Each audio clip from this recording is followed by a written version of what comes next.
भाई धर्मराज हम लोग बीएचयू में साथ में पढ़ते थे। इसने 70th बीपीएससी जो है कि क्रैक कर दिया। भाई ने एक फ़ोटो भेजा तो इसको ही मैं ऐड कर दिया। और सबसे बड़ी बात हिंदी मीडियम से, प्लीज़ इंजॉय दिस। स्वागत आप सबका एक और इंस्पायरिंग और इन्फॉर्मेटिव वीडियो में। और मैं आपको एक बात बताना चाहता हूँ कि यह इंटरव्यू जो मैं कर रहा हूँ, धर्मराज आनंद जो कि एमयू में सेलेक्ट हुआ है, अपना दोस्त है, तो मतलब हम दोस्ती वाले लहजे में भी चलेंगे। और ये भाई अपना जो है कि हिंदी मीडियम सेलेक्टेड है, एमयू का पोस्ट लिया 70th बीपीएससी में। और हम लोग साथ में जैसे कि बीएचयू में हम लोग पढ़ाई कर रहे थे, तो भाई का मैसेज आया तो मुझे बहुत खुशी लगा। मैं इसे कहा भी कि भाई देखो, एक रैंक का भी इंटरव्यू करने में हमको उतना मज़ा नहीं आएगा जब तुम्हारा करने में मजा आएगा। तो सच्चाई है। धर्मराज, पहले भाई तुमको बहुत सारा कॉन्ग्रेचुलेसन। थैंक यू भाई। बताओ थोड़ा अपने बारे में यार इन लोग को। जैसे कि मैं बता दूं अपने बारे में, मेरा नाम धर्मराज आनंद है और कुछ लोग मुझे निकनेम मेरे आरव आनंद के नाम से भी जानते हैं।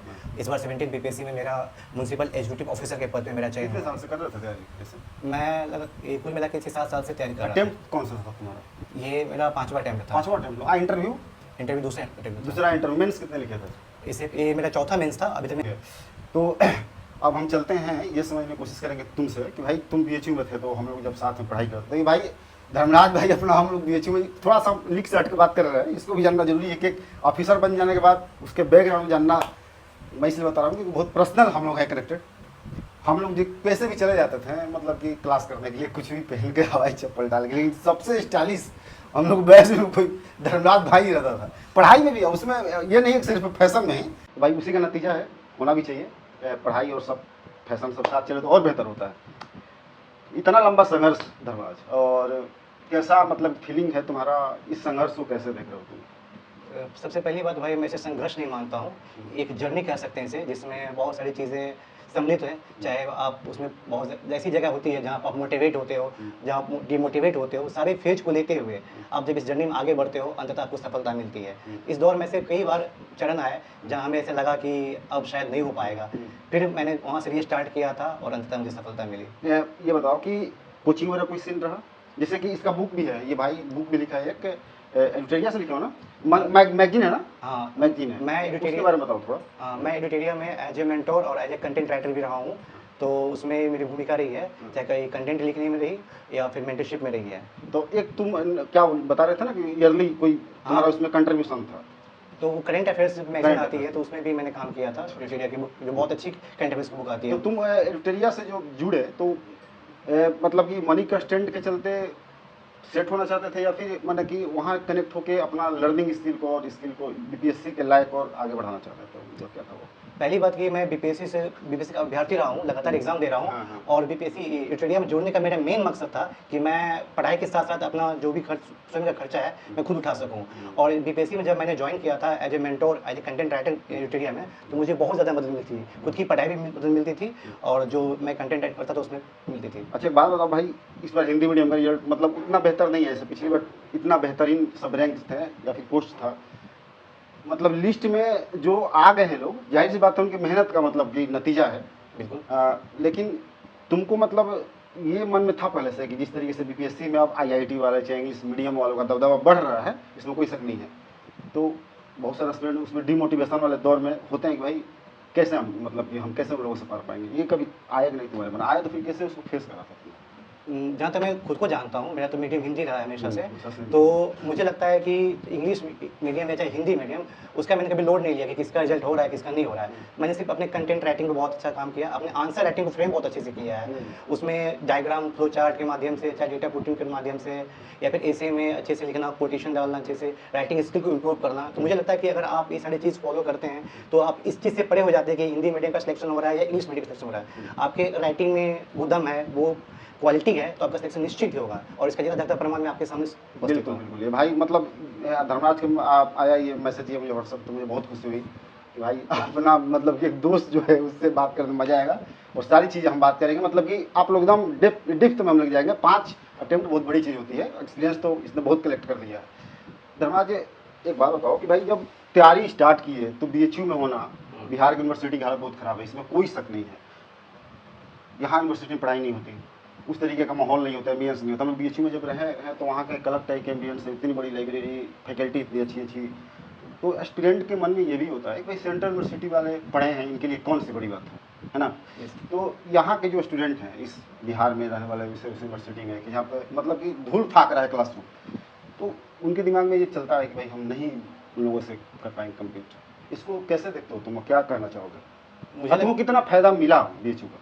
मुझे लगता है ये भ्रांति मतलब पूर्णतः सत्य नहीं है। ऐसे भी बिहार में बहुत सी यूनिवर्सिटी है जहाँ पढ़ाई बहुत ही अच्छी होती है, बहुत ही एकाध यूनिवर्सिटी में है ना? हाँ बहुत अच्छी पढ़ाई होती है, इस कह सकते हैं।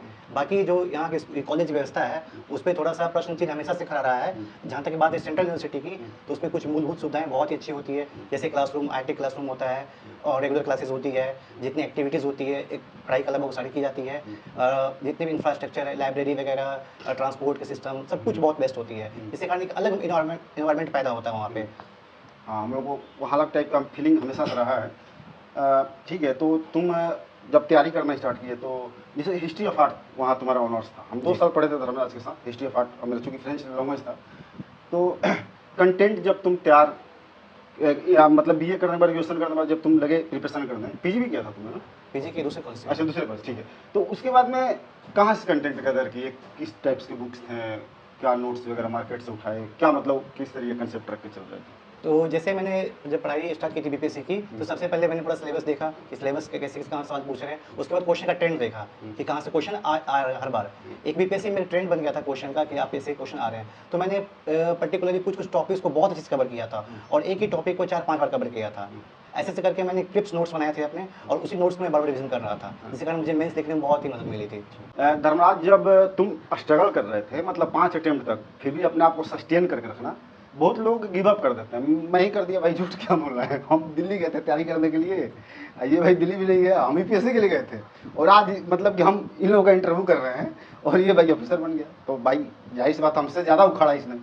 तो जब तुम 5 अटेम्प्ट तक संघर्ष करते रहे, तो वो मोटिवेशन वाला फैक्टर है ना, जैसे हमने कहा कि हम गिव अप कर दिए, हम आगे उठेंगे, तुम्हारे अंदर वो कैसे सर्वाइव करता रहा, कैसे मेंटेन रखे उसको? जहाँ तक ये इस दौर में मोटिवेशन की बात है, तो एक हमारे सीनियर दी हैं, ठीक है ना, वो खुद बीपीएससी में ऑफिसर है। वो मुझे उसने मुझे बहुत गाइड किया था। उसका उसने मुझे एक चीज़ कही थी जो मुझे हमेशा याद रही, और इस दौर पर तो मुझे बहुत याद आती थी। उसका कहना था कि जब तुम पढ़ाई करते रहो और जब तुम्हें लगे कि अब हमसे नहीं होगा, अब हम मर जाएंगे, मतलब नहीं होता है गिव अप करने का जो पीक पॉइंट होता है कि अब हम मतलब ऐसा लगता है कि जब कभी कभी पढ़ाई के दौरान कि अब हमसे नहीं हो पाएगा, ये लास्ट मतलब मोमेंट है कि अब छोड़ देते हैं। तो अब मुझे उसकी एक बात याद आती थी, उन्होंने कहा था कि ऐसा मोड़ आए ना, तभी समझना कि यहीं से लाइफ चेंज होने वाली है, यहीं से लाइफ तुम्हारी बदलने वाली है। तो मुझे ये सोच के बहुत ही मोटिवेशन मिलता था और मैं फिर से उसी मेहनत के साथ अपनी पढ़ाई शुरू कर देता था। अच्छा, ठीक है, तुम जैसे बताए मोटिवेशन के बारे में, ये मोटिवेशन कहाँ से आता था? जैसे कि इंग्लिश मीडियम में हमेशा से मार्केट में रहा है कि इंग्लिश मीडियम में जो कंटेंट है ना वो बहुत प्रीमियम है। जैसे कि दिल्ली का कंटेंट ही अक्सर इंग्लिश मीडियम वाले फॉलो, जैसे फॉरम IAS, नेक्स्ट, बाजीवाड़ा, रवि, ये सब कोचिंग इंस्टीट्यूट है। तो हिंदी मीडियम में क्या लगता है तुमको, कंटेंट का कमी है, छानना वहाँ मतलब थोड़ा मुश्किल है? जहाँ तक मैं देख पाता हूँ बीपीएससी में, खासकर बीपीएससी की बात करते हैं तो बीपीएससी में हिंदी मीडियम कंटेंट की कोई कमी नहीं है। इवन बहुत ज़्यादा कंटेंट है बीपीएससी में हिंदी मीडियम में। तो बस डिपेंड हम पे करता है कि हम मार्केट से कितना कंटेंट उठा पाते हैं। ये मार्केट में बहुत अच्छी पब्लिकेशन की बुक आती है, ठीक है। अगर अच्छी पब्लिकेशन की बुक से कंटेंट लेंगे तो ऑब्वियसली है कि आपके आंसर राइटिंग में बहुत वेटेज रहेगा। अच्छा, प्रीलिम्स को तुम कैसे देख रहे हो? प्रीलिम्स जिस तरीके से अब हर साल कुछ ना कुछ नया इवॉल्व हो रहा है, उसमें बीपीएससी कर रहा है, तो अब स्ट्रेटेजी जो है किस तरीके से शिफ्ट करनी पड़ेगी? जैसे तुम 5 लगातार दे रहे हो ना, 5 बीपीएससी दिए हो 66 से, तो एक बात बताओ कि तुमने भी उसको देखा है, एक्सपीरियंस करा है, तो एस्पिरेंट जो है तुमने भी स्ट्रेटेजी चेंज किया होगा धर्मा, इसमें कोई शक नहीं है। तो एस्पिरेंट उसको कैसे उसको समझे, उसको कैसे टैकल कर सकता है? जहाँ तक बीपीएससी प्रीलिम्स का स्ट्रेटजी की बात करती है तो मेरा एक सिंपल से रहा है। सबसे पहले मैंने घटनाचक्र की जितनी बुक है मैंने सबको कंप्लीट किया। उसके बाद जो एनसीईआरटी की बुक है, एनसीईआरटी का 9 से 12 तक जितनी बुक है मैंने उसको अच्छे से कंप्लीट किया है। एनसीईआरटी को पहले एनसीईआरटी नहीं पढ़ा था कभी? पहले एनसीईआरटी नहीं पढ़ा था, दूसरी बार एनसीईआरटी मैंने पढ़ा था फिर बाद में जब पेपर आते थे। तो एनसीईआरटी की बुक से बहुत क्वेश्चन आते हैं आजकल आते हैं। उसके बाद मैंने ये बिहार की बुक आती है, प्रवीण सर है, प्रवीण सर, उसकी एक बुक आती है तथ्य संग्रह। तो बिहार स्पेशल जितने भी क्वेश्चन होते हैं ना, तो वो पतली सी बुक है और तथ्य संग्रह इतनी बेहतरीन बुक है कि अगर आप उसे पढ़ लेते हैं उससे बाहर सवाल जाने का नाम ही नहीं लेता बिहार का। तो सारे बिहार क्वेश्चन तथ्य संग्रह हो जाते थे। और यहाँ पे करंट अफेयर्स का बात है तो मैंने सिर्फ यूटेरिया करंट अफेयर्स बुक आती है, जिससे मैंने पहले मेंशन भी किया था, तो उसमें मैंने काम भी किया था। तो उसकी बुक बहुत अच्छी आती है। अगर आप उसी बुक को 2-3 बार कवर करते हैं तो सारे लगभग सवाल उससे आ जाते हैं। तुमसे एक ऑनेस्ट में बात पूछ रहा हूँ, यूटेरिया जो है कि पटना में है, दिल्ली में भी है। एज ए एम्प्लॉई तुम, ठीक है एम्प्लॉई थे, अब तो तुम ब्यूरोक्रेसी में जा रहे हो भाई, मतलब जो एस्पिरेंट सुन रहे हैं उनको कंफ्यूजन होता है कोचिंग को लेके भी, तो टू बी ऑनेस्ट बताओ भाई कि एडिटोरिया कैसा है। जहाँ तक मैं एज ए स्टूडेंट बात करता हूँ, हाँ, ऐसा नहीं as कि a मैं student बताओ। एज ए एम्प्लॉय हाँ, स्टूडेंट बात कर रहा हाँ, हूँ। employee जब बताओ। से मैं ये ट्यूटोरियल को फॉलो कर रहा हूँ, मतलब नोट्स वगैरह पढ़ने के लिए या क्लासेस देखने के लिए, तो अदर कोचिंग कंपेरेटिव में बहुत अच्छा है, हाँ? बहुत ज़्यादा अच्छा है। आप अब इसकी क्लासेस लेंगे, क्लासेस देखेंगे या फिर इसके नोट्स पढ़ेंगे, अब खुद समझ आ जाएगा। जो सीरियस स्टूडेंट हैं तो वो जानते होंगे। और मैं ये चीज़ थोड़ी से दावे के साथ कह सकता हूँ, शायद इसमें अतिशयोक्ति हुई हो सकती है, कि जितने भी बच्चे का बीपीएससी में चयन होता है वो इंटीरियर के किसी न किसी प्रोग्राम हाँ, से टेस्ट सीरीज से हो, चाहे और किसी चीज़ से हो। होके ही गुजरते हैं। हाँ, चाहे वो करंट अफेयर्स पढ़ा हो, कुछ ना कुछ पढ़ा बिल्कुल रहता है। पढ़ा हो। सही कह रहे हो। अच्छा भाई, तुम बताए जैसे कि तुमने एनसीईआरटी पढ़ने की बात करा, लुसेंट वगैरह अब रिलेवेंट है कि नहीं? एनसीईआरटी पढ़ना बहुत जरूरी है, क्या लगता है? लूसेंट क्या होता है, लूसेंट पढ़ते हैं तो बेसिक नॉलेज मिल जाती है, बेसिक नॉलेज मिल जाती है लूसेंट से। और एनसीईआरटी क्या है, एनसीईआरटी में ना आजकल बीपीएससी में ट्रेंड है कि एनसीईआरटी सीधे सवाल उठा लिए जाते हैं। तो अगर आप एनसीईआरटी पढ़े रहेंगे तभी आपको वो चीज़ समझ में आएगी। कुछ फैक्ट ऐसे होते हैं जो आपको लूसेंट में नहीं मिलेंगे, वो एनसीईआरटी में मिलते हैं। तो मुझे लगता है कि प्रीलिम्स में तो एनसीईआरटी का वेटेज होता ही है, हाँ। इसलिए एनसीईआरटी करके जाना चाहिए, खासकर लूसेंट? 9 से 12 लूसेंट? लूसेंट का जो फैक्चुअल है वो देखना Factual। चाहिए। और साइंस के लिए लूसेंट की जो बुक आती है तो उसको थोड़ा सा एक बार कर लेना चाहिए, तो बहुत मदद मिलेगी। ओके, अब जो इस बार जो प्रीलिम्स होने वाला है उसमें ई ऑप्शन भी आ गया, फिर से आ गया वो। अब टाइम मैनेजमेंट को लेकर बड़ा समस्या हो सकता है मतलब स्टूडेंट्स को, शायद 20 मिनट एक्स्ट्रा मिल रहा ना उसमें, ऐसा नहीं ना? नहीं, नहीं। एडीओ बोला है तेरे, ADO एडीओ बोला, ठीक है, ठीक। तो अब जो उसको सॉल्व करने का जो समय होगा अब कम हो जाएगा, मतलब ई ऑप्शन को लेकर चलना है, तो टाइम मैनेजमेंट के लिए क्या मतलब स्ट्रेटेजी बताना चाहोगे? अभी तो जो वी एग्ज़ाम तो खैर नेक्स्ट मंथ ही होने वाला है, उसके लिए अभ्यर्थियों को मैं यही मैसेज दे सकता हूँ कि जितने अधिक से अधिक हो सके आप टेस्ट प्रैक्टिस कीजिए। अगर आप प्रैक्टिस करेंगे तो आपका हाथ फ्री हो जाएगा उस ऑप्शन के लिए, ई ऑप्शन के लिए भी। पहले क्या होता था कि अगर आप नहीं जानते तो ऑप्शन छोड़ देते, बट अब क्या है कि अगर आप ऑप्शन नहीं जानते भी है ना, फिर भी आपको ई ऑप्शन मतलब फिल करना पड़ेगा। अगर फिल नहीं करते तो आपका नेगेटिव चला जाएगा। इसलिए टाइम मैनेजमेंट के लिए और खुद को हैबिचुअल बनाने के लिए आपको इतने जो आने जितने भी बचे हुए हैं इसमें आपको अधिक से अधिक टेस्ट लगाने हैं। टेस्ट लगाना, रिवीजन नहीं करना, रिवीजन? हाँ, रिवीजन बिल्कुल, रिवीजन करना है। रिवीजन करना है और टेस्ट लगाना है। और खासकर अब पर डे आपको करंट अफेयर्स पढ़ना है। करंट अफेयर्स आप पढ़ रहे हैं उसको बार बार रिपीट करके अब पढ़िए। पुराना ना कि अब नया करंट अफेयर नहीं ना कि नहीं, अभी ये जुलाई तक का जो करंट अफेयर्स अच्छा, है, ठीक है ना, अच्छा। उसी को आपके पास जो भी स्टैंडर्ड बुक है, जैसे इंटीरियर की बुक हो गई, उसी को आप बार बार रिपीट कर मूड में डाल के पढ़ते हैं तो फिर बहुत सारे क्वेश्चन आ जाएंगे। हाँ, अच्छी बात बताओ कि जो ये लक्ष्मीकांत हुआ, चाहे स्पेक्ट्रम हुआ, या स्टैंडर्ड बुक है, सब पढ़ा तुमने ही पढ़ा ही होगा, कितनी बार पढ़े हो? मैंने लक्ष्मीकांत मैंने एक बार पढ़ी है, स्पेक्ट्रम में 2 बार पढ़ी है। मतलब इतना कंसेप्ट बना लिए हाँ, मतलब? बेसिक कॉन्सेप्ट की बात है तो मैं इतना बना लिया था। उसके बाद बार बार नोट्स भी पढ़ लेके अपना नोट्स बनाया हुआ था, उसकी रिविजन में करता था। ये मैं देख रहा हूँ कि क्या इस पे लिखे हुए यार, मतलब ये सब ये तो थोड़ा सा ये गंधार पॉइंट्स की से बात ये- है। ये जो जब मेरा इंटरव्यू होने वाला था तो मैंने कुछ पॉइंट्स बनाए थे, वही सब लिख कर मैंने सका था। मैं सोता यहीं पे हूँ तो फिर देख के मैं ऐसे सिर का कैसे रिविजन कर लेता था। ठीक है भाई, देखो इस बार का जो रिजल्ट हुआ बहुत लोग परेशान हैं और उसमें सिलेक्शन लेना बहुत बड़ी बात है। हमको इवन खोजना पड़ रहा है भाई, हिंदी वाले मिले कहीं। आंसर राइटिंग की बात आती है कि आंसर राइटिंग कैसे करा जाए। आंसर राइटिंग सब कुछ है मेंस में, कंटेंट मुझे लगता है कि बुक्स वगैरह लिस्ट सारे लोगों को पता कम हो बस। बिल्कुल। ये भले वो इम्प्लीमेंट ना करे, एग्जीक्यूट ना करे, वो बात अलग है। आंसर राइटिंग स्किल को बढ़ाना थोड़ा चैलेंजिंग और टफ होता है, तो वो तुम कैसे करे? क्योंकि तुम पहले मेंस लिखे हो, कितनी बार मेंस लिखे हो? ये 5 में लिख चुका हूँ। 5 मेंस और 2 बार इंटरव्यू दिए। हाँ। तो आखिर मेंस में कमियां थी ना भाई, 3 बार तो कमी रही थी मेंस में। बिल्कुल। तो उसको कैसे इंप्रूव किए तुम? उसके लिए मैंने सबसे पहले जो इंटीरियर की एक कार्यक्रम चलता है आंसर राइटिंग प्रोग्राम, ठीक है ना, उसमें क्या था ना कि मैं जब आता था लिखने के लिए एक लिमिट टाइम रहती थी। एक लिमिटेड टाइम में आपको पूरे क्वेश्चंस करने होते हैं। अब पूरे क्वेश्चंस करने के लिए मैं टाइम डिवीजन कर लेता था कि मतलब 4 मिनट मैक्सिमम शॉर्ट आंसर देना है और 20 मिनट जरूर देख के बताओ उन लोगों को भी कुछ बिल्कुल बिल्कुल। जितने भी लोग देख रहे हैं वो समझ पा रहे हैं इस चीज़ को कि 4 मिनट शॉर्ट आंसर को देना है और लगभग 20 मिनट में लॉन्ग आंसर पूरा कवर करना है। तो आप इतना टाइम अगर माइंड में कैलकुलेट करके चलते हैं कि 4 मिनट में मुझे शॉर्ट आंसर पूरा कंप्लीट करना है और 20 मिनट में लॉन्ग आंसर, तो आपकी राइटिंग जो स्पीड है ना वो बढ़ जाएगी, अच्छी बढ़ जाएगी और आपको कम समय में मिलेगा लिखने के लिए। उसमें आप जितना क्वालिटी चीज़ है ना आप वो दे पाएंगे। अच्छा, स्पीड तो बढ़ जाएगा लिखने की स्पीड, बिल्कुल। लेकिन जो फॉर्मेशन वगैरह होता है आंसर का, मतलब उसमें तुमने क्या सुधारा? उसमें 3 अटेम्प्ट के बाद? पहले तो मैं पैराग्राफ में लिखता था, बहुत ज़्यादा नॉर्मल पैराग्राफ में जो होते हिसाब से लिखता था। उसके बाद जब मैंने खुद को एनालाइज किया, दूसरे की कॉपी देखी, टॉपर्स की कॉपी देखी, टॉपर्स को भी देखते था? बिल्कुल। उसके बाद मुझे एक चीज़ समझ में आई कि आंसर में सिर्फ पैराग्राफ में नहीं लिखना है, पैराग्राफ भी लिखना है, उसके बाद पॉइंट वाइज भी जाना है, डायग्राम भी बनाना है, फिर फ्लो चार्ट भी बनाना है और कुछ डेटा वगैरह जो होते हैं उसको अंडरलाइन करके भी लिखना है। तो इससे ना इसका इफेक्ट आंसर राइटिंग बहुत ज़्यादा बढ़ गया और उसमें तो मार्क्स अच्छे आने लगे। मतलब धीरे धीरे से इम्प्रूवमेंट। बिल्कुल बिल्कुल। अच्छा, एक बात बताओ धर्मराज भाई, देखो जो हिंदी मीडियम वाले हैं ना यार, उनको सबसे बड़ी समस्या हम मतलब जहाँ तक हम समझ रहे हैं साइंस टेक वाला सेक्शन में थोड़ा सा वो कर रहे हैं, मतलब आईआर वाले सेक्शन में भी है ना, हिंदी मीडियम वाले जिनका बैकग्राउंड जो है कि ह्यूमैनिटीज वगैरह रहा है, तो उसको कैसे टैकल करें, कैसे उस पर कमांड कर सकते हैं? साइंस टेक आईआर का मतलब बताओ। ओके, सबसे पहले मैं आईआर की बात बताता हूँ। तो आईआर में सबसे पहले चीज़ें मैंने एक चीज़ अपने ऊपर कमांड किया था, मैपिंग का। अच्छा, आईआर में मैपिंग यूज कर? बिल्कुल, बहुत ही खूबसूरत चीज़ है मैपिंग आईआर में, खासकर आप किसी कंट्री की बात कर रहे हैं, दूसरे की बात कर रहे हैं या बहुपक्षीय देशों की बात कर रहे हैं, उसमें जो जिस कंट्री का जिक्र हो रहा है उसमें या किस संस्था का जिक्र हो रहा है, तो आप उस संस्था का एक मैप बना दीजिए, ठीक है, मैप बना दीजिए, और उस संस्था से जुड़ी हुई जितनी सारी चीज़ें मुख्य पॉइंट है आप उसमें पॉइंट वाइज लिख लीजिए। उसके बाद जो क्वेश्चन की डिमांड है उसके बाद आंसर कीजिए, तो बहुत अच्छे मार्क्स मिल जाएंगे आईआर में। और साइंस टेक की बात करते हैं, साइंस टेक में मैक्सिमम जो भी चीज़ें इन्वेंशन हो रही है उसके एप्लीकेशन पर लिखा जा रहा है, ठीक है ना, उसमें पॉइंट वाइज आप लिख के भी अच्छे नंबर ला सकते हैं। कंटेंट कहाँ से लाते थे साइंस टेक वाला? साइंस टेक के लिए भी मतलब बुक्स नोट्स वगैरह मिल ही जाती थी संस्थान से, और बाकी तो विजन आईएएस के भी उसके जो नोट्स बहुत अच्छे थे उसको भी पढ़ा था। हाँ सही कह रहे हो। तो एक बात बताओ कि जो ये जर्नी रहा 5 अटेम्प्ट तक का, अगर मैं ये पूछूं कि तुम्हें सबसे डिफिकल्ट कौन सा मतलब सब्जेक्ट लगा या फिर कौन सा सेक्शन में तुम सबसे डिफिकल्टी फेस करा, और उस पर कैसे मतलब वो कोप अप किया, उसको कैसे सही किया?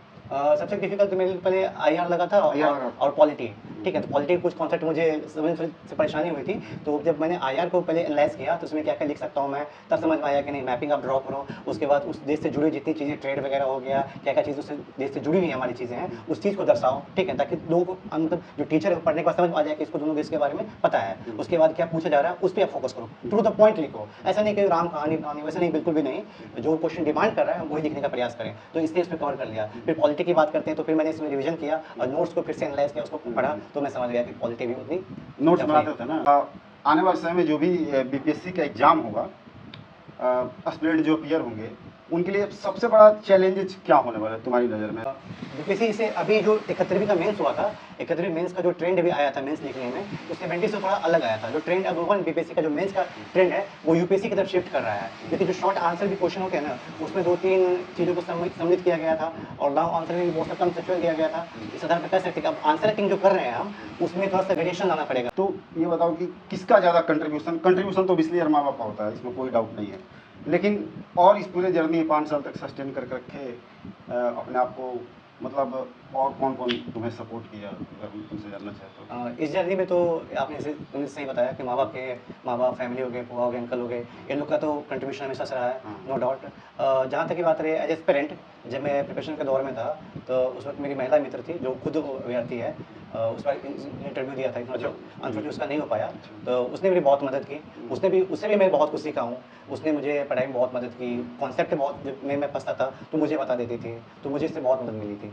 भाई एक बात बता दो, तुम लास्ट टाइम आप चलते हैं और अपने जो फेलो एस्पिरेंट है ना प्यारे तुम्हारे सबऑर्डिनेट, बिल्कुल बिल्कुल तो भाई इनके लिए 2-3 टिप्स तुम्हें देना हो। मैं बहुत ही कम शब्दों में इसका वो कर देता हूँ।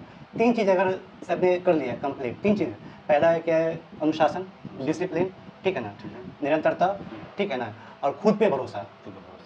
अगर आप में ये 3 चीज़ है तो आप बीपीएससी आराम से कर सकते 5 अटेम्प्ट तक रखे, ये मेरा 5वां अटेम्प्ट, मैंने 71वीं मेंस लिखा, 70वीं मेरा चौथा मेंस। 71वीं में लिखे हो? हाँ, वही 5वां मेंस है मेरा। अच्छा, 70वीं चौथा मेंस था मेरा। और कुछ बातें जोड़ना चाहोगे? और फिर जब आपको बीपीएससी करना है तो बीपीएससी करना है, ऐसा नहीं कि मेरा पर्सनल ये रहा कि मुझे बीपीएससी करना था तो मैंने कोई अल्टरनेटिव नहीं रखे थे, ना ही मैंने साइड प्लान बी नहीं था? प्लान बी मेरे पास बिल्कुल नहीं था, मेरे पास जो भी था बीपीएससी था, इसके अलावा कुछ मेरा था ही नहीं। सबके अलग अलग होते हैं, तो बट मेरा मानना ये है कि अगर आपके पास खोने के लिए कुछ नहीं है तो पाने के लिए सब कुछ है।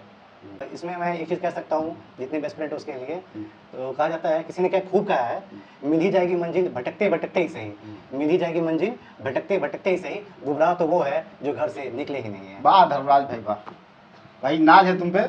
अपनों के बीच में से जब कोई निकल के बढ़िया करता है, बढ़िया ही नहीं कुछ फोड़ता है लाइफ में ना, तो बहुत अच्छा लगता है। फिर लगता है कि यार अपना आदमी है, अपने बीच में का भाई दोस्त, तो हम उस तरीके से कनेक्ट होते हैं, मतलब वो फीलिंग्स एक अलग आती है।